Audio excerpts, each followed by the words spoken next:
లేదు సార్, వాళ్ళు భయంతో ఇంకా అంతే కుర్చీలు నిశ్చేష్టులే కూర్చున్నారు సార్. అసలు ఎప్పుడు నా జీవితంలోనూ ఒకవేళ ఇంత దాడి జరుగుద్ది అనుకుంటే నా భార్య బిడ్డలు అసలు అక్కడ ఆ ఊర్లో కూడా మరి పోలీసులు అక్కడ ఉన్నవాళ్ళు గేట్లో ఉన్నవాళ్ళు ఆపలేదా? ఆయుధాలతో లోపలికి వస్తారు, ఆపలేదు సరికదా. నాపై జాలి చూపించి వాళ్ళు కూడా నిశ్చేష్టులై ప్రేక్షక పాత్ర చూస్తున్నారు. అప్పటికి అడిగాను, సార్ మీరు ఏంటి ఇలాగ చూస్తున్నారని బిఎస్ఎఫ్ వాళ్ళని అడిగితే మా పై అధికారి ఆదేశించకుండా మేమేం చేయలేమని చెప్పారు సార్ హిందీలో వాళ్ళు.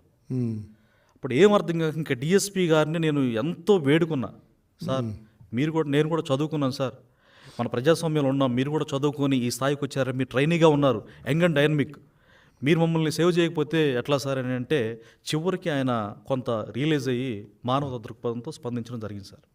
ఏం చేశారు అప్పుడు? ఇక ఆయనతో మాట్లాడుతూ ఉంటేనే మరలా వెంకటరామరెడ్డి నా మీదకి గుంపును వేసుకుని వస్తా ఉన్నాడు. మళ్ళీ పోలీస్ డిఎస్పీ ఉండగానే డిఎస్పీ ఒక్కసారి చేయి పెట్టి అట్లా ఆపాడు, ఆగండి మీరు ఆగండి అని చెప్పేసి, అంటే జస్ట్ చేశారు. వాళ్ళ దగ్గర ఆయుధాలు ఉన్నాయి, డిఎస్పీ చూశాడు ఆయుధాలు ఉన్నట్టు ఉన్నాయి, వాళ్ళు చూశారు, కర్రలో రాడ్లు ఉన్నట్టు చూశాడు సార్. నేను చెప్పిన మాటకు కూడా ఆయన ధృవీకరించుకొని మీరు చెప్పిన దానికంటే ఇక్కడ వాతావరణం చాలా భయానకంగా ఉందండి, ఇంత ఫ్యాక్షన్ గ్రామం అని నాకు కూడా తెలియదు, ఇక్కడేమో పోలీస్ ప్రొటెక్షన్ లేదని చెప్పేసి ఆయన అప్పటికప్పుడు వెంటనే నా సిచ్యువేషన్ చూసి 4 కానిస్టేబుల్స్ ఉంటే ఇతన్ని కొంచెం చుట్టూ ఉండండి, ఇప్పుడు ఇతన్ని చంపబోతున్నారని చెప్పి చెప్పారు సార్. అయితే వాళ్ళు 4 కూడా రౌండ్ అప్ చేయడానికి భయపడ్డారు. అంతమంది 100 మంది ఉన్నారు సార్, కిరాయి మూకలు 300 మంది సుమారుగా అప్రాక్సిమేట్గా. వాళ్ళు కూడా భయంతో ఒక పక్కన ఉన్నారు. నువ్వు అక్కడ నుంచి వెళ్ళు, మాకు సరెండర్ చేసి వెళ్ళిపోని డైరెక్ట్గా నా ముందు ఉన్నాడు వెంకటరామరెడ్డి. డిఎస్పీని వెళ్ళిపోమన్నారు. అవును, నా జాబ్ వద్దని మీరు అట్లా అనొద్దని చెప్పేసి ఆయన రిక్వెస్ట్ చేసుకుంటున్నాడు. డిఎస్పీ వాళ్ళని రిక్వెస్ట్ చేస్తున్నాడు. నేను వెంకటరామరెడ్డి. ఆయన భయపడ్డా? డిఎస్పీ గారు కూడా భయపడ్డాడు సార్. ఓకే. మరి అంత భయం ఆయనకి ఏం అధికారం ఉందో, అసలు ఆయన ఏంటో ఒక రకంగా కిమ్మును కూడా మంచి అనిపిస్తారేమో అనిపించింది సార్ నాకు ఆ సిచ్యువేషన్ చూసిన తర్వాత. వీళ్ళ అన్నదమ్ములను చూస్తే. అవును సార్, వీళ్ళ అన్నదమ్ముల కంటే కిమ్మే బెటర్ అంటావా? బెటర్ అని నా ఒపీనియన్ సార్. అసలు అయినా ఏం శత్రుత్వం సార్, ఏం చేసామని, మమ్మల్ని ఎందుకు ఇట్లా చేస్తున్నారు అనేది ఇప్పటికీ అంతుపట్టిన ప్రశ్న. తర్వాత ఏమైంది? తర్వాత ఇంక నన్ను పోలీసులు గొట్టిపాలు అనే గ్రామం నుంచి ఒక 6-7 మెంబర్స్ సార్ పోలీసుల్ని ఆయన డిఎస్పీ గారు ఫోన్ చేసి, ఇక్కడ చాలా సంక్లిష్టంగా ఉంది పరిస్థితి, అక్కడి నుంచి రమ్మని చెప్పేసి ఆయన పోలీసులకి ఫోన్ చేశారు నా ముందే. అప్పుడు వచ్చారు సార్ వాళ్ళు వచ్చి కొంత అక్కడ చాలా మంది గుమిగూడారు, ఎందుకు ఉన్నారు ఇక్కడ గుమిగూడారు అని చెప్పేసి అప్పుడు వచ్చిన సెంట్రల్ పోలీసులు అడిగారు. అక్కడ గీత గీస్తారు, ఆ గీత లోపలికి వచ్చారు వీళ్ళు పోలింగ్ బూత్ దగ్గరికి. అసలు బూత్లోకి వచ్చి వాళ్ళకి అడ్డు చెప్పే వ్యక్తే లేరు సార్. అసలు ఎవ్వరు ఏ అధికారి కూడా చివరికి నాకు ఒక అక్కడ బిఎల్ఓ ఒక ఆవిడ, నాకు పిన్ని వరుస ఆవిడని, పిన్ని నాకు ఒక్క ఫోన్ ఇస్తావా, నా భార్యతో మాట్లాడాలి, వాళ్ళని చంపేస్తున్నారు ప్లీజ్ అంటే, మేము ఇవ్వం, ఎవరు కూర్చోమన్నారు ఏజెంట్గా, అట్లా అంటారు ఏంటి పిన్ని, మానవత దృక్పథంతో ఆలోచించండి అని అంటే, మేము ఇవ్వం, మీరు వాళ్ళకి వ్యతిరేకంగా కూర్చోవడం పెద్ద నేరం, ఇంత బానిసత్వం అంటే మేము బానిసలమే, మేము ఇంతే ఉంటాం, మీరు ఎదిరించారు ప్రాణాలు పోగొట్టుకుంటున్నారుగా చెప్పన్నారు సార్. ఇంకా అంటే నాకు ఆత్మగౌరవం ముందు, అంటే ఆత్మగౌరవం చంపుకొని బ్రతికి కంటే చచ్చిపోవడం మేలు అనేది చిన్నప్పుడు అనిపించింది. అవును సార్, అంత దారుణంగా చంపేంత కక్ష ఏం నేను చేశానని చెప్పేసి వాళ్ళకు పోలింగ్ ఏజెంట్ కూర్చోవటం తప్ప, నువ్వు చేసిన తప్పే ఏం తప్పులేదు సార్. అది కూడా ఏకపక్షంగా రిగ్గింగ్ జరుపుకునేటువంటి ఆ సిచ్యువేషన్ చూడలేక, ఈ అరాచక పాలన ఇంతకాలం భరించలేక, ఒక మంచి పరిపాలన రావాలి, మాచర్ల బాగుండాలి, ఇప్పట్లాగా బాబు గారి రూలింగ్లో ఎంత అద్భుతంగా ఉంది సార్. అది నాకంతగా ఆయన అంటే ఇష్టం బాగా, లా అండ్ ఆర్డర్ బాగుంటుంది, ఆయన రాజ్యాంగ వ్యవస్థలు ఎంత గౌరవిస్తారు, ఇవన్నీ చూసి ఆయన వస్తే మళ్ళా చక్కగా అందరూ బాగుంటారు అనేది నేను కోరుకున్నాను. అందులో భాగంగానే కోరుకున్నాను తప్పితే వ్యక్తిగతంగా వాళ్ళ మీద నాకు ఏం కక్ష ఉంటుంది సార్. వాళ్ళు 1000 కోట్లకు అధిపతి కావచ్చు, నేను ఒక కామన్ మ్యాన్ని, అది ఒక దళితుణ్ణి.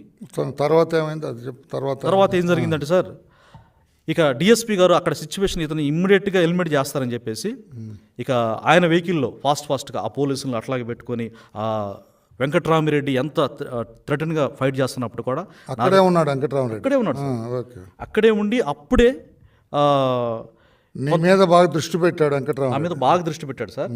వాళ్ళ అన్నయ్య కూడా వచ్చాడు అప్పుడే, ఎమ్మెల్యే కూడా వచ్చాడు, అన్న పిన్నెల రామకృష్ణారెడ్డి వచ్చాడు. ఆయన వచ్చి కూడా అగ్రెసివ్గా 100 మంది జనాలు ఉన్నారు, 10 స్కార్పియోలు ఉన్నాయి. వచ్చిన తర్వాత ఇంకా లాభం లేదు, ఇంక ఇతన్ని ఇమ్మీడియట్గా ముక్కలు నరికేస్తారని చెప్పేసి ఆయన్ని ఆయన వెహికల్లో నన్ను డిఎస్పీ వెహికల్ నేను ఎక్కించుకున్నాను. సార్ ఆ డ్రైవర్కి చెప్పేసి ఇమ్మీడియట్గా ఫాస్ట్గా పోనీయమని చెప్పాడు సార్. ఎక్కడ తీసుకెళ్ళారు అక్కడ నుంచి? ఇక అక్కడ నుంచి వెల్దుర్తి పోలీస్ స్టేషన్కి అతి వేగంగా తీసుకెళ్ళినప్పుడు నన్ను వేళ నుంచి స్కార్పియో రక్షించడం కోసం. అవును సార్. కేవలం నాకు ఒక సంఘటన కళ్ళ కట్టినట్టుగా బోండవమ్మ గారు, బుద్ధ వెంకన్న గారు ఎలా డిఎస్పీ గారి వెహికల్లో, ఈయనేం ట్రైనీ డిఎస్పీ, ఆయన రెగ్యులర్ DSP, అవును. ఆ రోజు అట్లా సేవ్ చేశారు సార్. ఆ డిఎస్పీ గారు కూడా మధ్యలో ఏమండి నేను బూత్ దగ్గరికి వెళ్ళిపోవాలి, మిమ్మల్ని ఇక్కడ వదిలేస్తాను, మీరు వెళ్తారు ఎక్కడి నుంచి అంటే, అదేదో ఇంకా అక్కడనే చంపేస్తే పోయేది కదా సార్, మమ్మల్ని ఇక్కడ తీసుకొచ్చి వాళ్ళ చేతికి అప్పగిస్తారని ఆయన్ని 2 చేతులు జోడించి వేడుకున్నాను. తర్వాత ఇక అప్పుడు పోలీస్ స్టేషన్ దగ్గరికి తీసుకెళ్ళాడు. సరే పోనీ అని చెప్పేసి పోలీస్ స్టేషన్ దగ్గర తీసుకొచ్చి అక్కడ ఒక కానిస్టేబుల్ ఉంటే ఎస్ఐ గారు లేడు అప్పుడు. వీళ్ళకి థ్రెటన్ ఉంది, కొంచెం పోలీసులని మీరు అండగా ఉండండి అని చెప్పేసి వాళ్ళకి చెప్పి ఇంకా ఆయన బూత్ దగ్గరికి వెళ్ళిపోయాడు. ఓకే. ఆయన ఆ వెహికల్లోనే నా స్టేట్మెంట్ కూడా తీసుకున్నాడు సార్, వీడియో. ఇదిగో మిమ్మల్ని ఇట్లా సేవ్ చేశాను కదా అని చెప్పేసి ఆయన నా స్టేట్మెంట్ తీసుకున్నారు డిఎస్పీ. ఓకే. ఓకే. ఇంకా అట్లా జరిగింది సార్. తర్వాత ఇప్పుడు నా భార్య బిడ్డల పరిస్థితి ఏంటనేది అక్కడ ప్రశ్నార్థం అయిపోయింది. ఇక అప్పుడు నేను డిఎస్పీ గారికి ఫోన్ చేశాను, జేసీ గారికి ఫోన్ చేశాను. ఆ తర్వాత నన్ను ఎవరైతే సేవ్ చేశారో ఆయన మళ్ళీ వెళ్ళిపోయాడు కదా సార్, ఆయనకు ఫోన్ చేశాను, ట్రైనీ డిఎస్పీ గారికి. నా భార్య బిడ్డలు ఇరుక్కుపోయారు సార్, నన్ను సేవ్ చేశారు, నా భార్య బిడ్డలు కూడా మీ ప్రొటెక్షన్తో స్టేషన్ దగ్గర తీసుకురండి నేను వేడుకుంటే, ఇక అప్పుడు ఆయన చేస్తామండి చూస్తామండి అని చెప్పేసి వెళ్ళలేదు, అసలు ఏం లేదు. నాన్న మీరు పోలీసులతో ఫోన్ చేశారు నాకు, నేను బయటకు వచ్చాక డిఎస్పీ గారిని బయటికి తెచ్చాక అక్కడ నుంచి నేను ఫోన్ రిసీవ్ చేసుకోవడం జరిగింది సార్.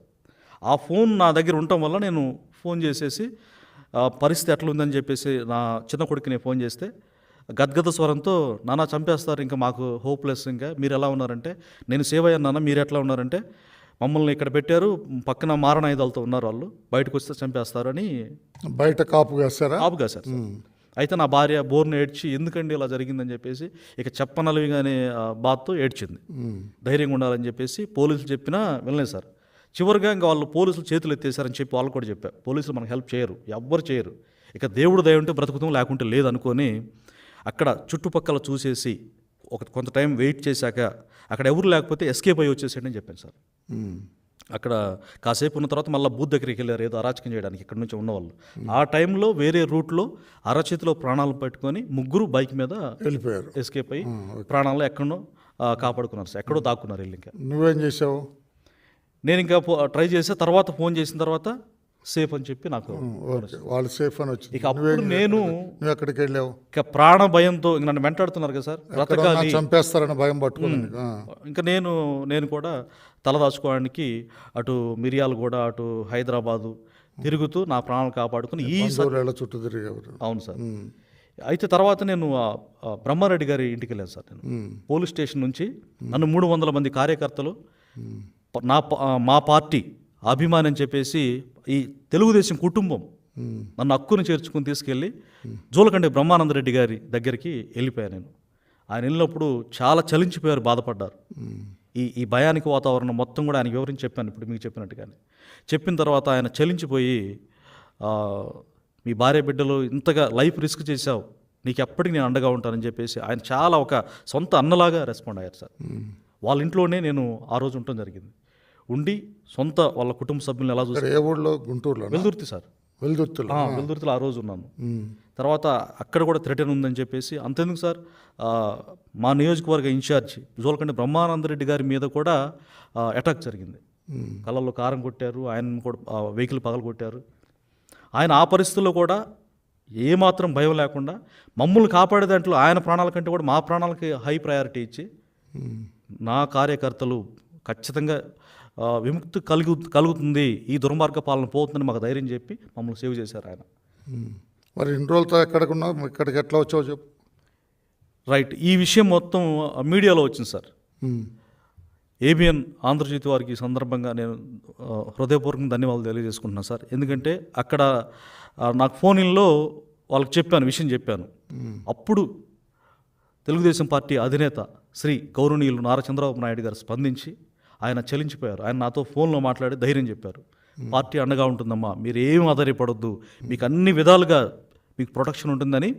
ఏదో ఆయన ఫార్మాలిటీకి మాట్లాడలేదు సార్, కన్న బిడ్డల ఎడల ఎట్లా ఉంటుందో ప్రేమ అంతా మాట్లాడి, మాకెంతో ఇష్టమైన మిమ్మల్ని మీకు రిఫర్ చేసి, రామయ్య గారు మీకు అండగా ఉంటారమ్మా, ఖచ్చితంగా మీ సామాజిక వర్గమే ఆయన మీకోసం ఎంతకైనా తెగిస్తాడు. మీకు పార్టీ తరపున నా తర్వాత రామయ్య గారు మీకు అండగా ఉంటారని చెప్పేసి ఇక మీ దగ్గరికి నన్ను చేర్చడం జరిగింది సార్.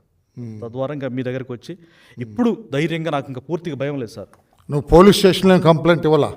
పోలీస్ స్టేషన్లో వెళ్ళే పరిస్థితి లేదు నీకు. చంపేస్తారు సార్, ముక్కలు మాచర్లో కనపడితే చంపేస్తారు. చంపేస్తారు ఇప్పటికే సార్. చంపేస్తారు. అవును సార్. అయితే ఒక పని చేయను పోతే ఇదంతా అయిపోయిన తర్వాత చెప్పండి నేను మా అడ్వకేట్ గారు కూడా ఉన్నారు ఇక్కడ, లక్ష్మీనారాయణ గారు, ప్లేడర్ గారు,